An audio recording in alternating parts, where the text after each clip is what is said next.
జగిత్యాల జిల్లా మల్యాల మండల కేంద్రంలో 80 సంవత్సరాల మంద మల్లమ్మ మృతి చెందగా ఆమె భౌతిక కాయానికి నివాళులర్పించి ఆమె కుటుంబ సభ్యులను పరామర్శించడానికి గ్రామస్తులు మల్లమ్మ గృహాన్ని సందర్శించారు. అంతిమ యాత్రకు సిద్ధమవుతున్న వేళ మల్యాల మండల కేంద్రంలో నిత్య జనగణమన జాతీయ గీతం మైకులో వినరావడంతో నివాళులర్పించడానికి వచ్చిన గ్రామస్తులు ఒక్కసారిగా నిల్చొని జాతీయ గీతాన్ని గౌరవించి తమ దేశభక్తిని చాటుకున్నారు. ఆపత్కాలే నాస్తి మర్యాద అన్న పెద్దల మాటను పక్కకు పెట్టి జాతీయ గీతాలపనకు గొంతు కలపడం కుసమెరుపైంది.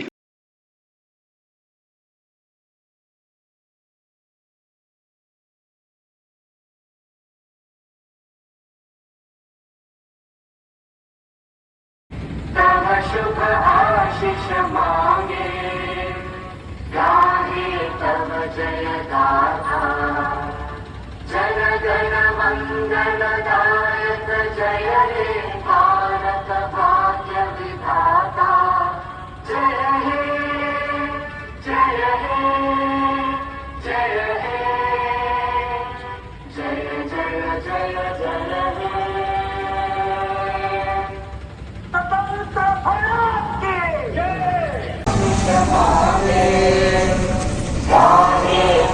जय गाथा जय जय मंगल दायक जय हे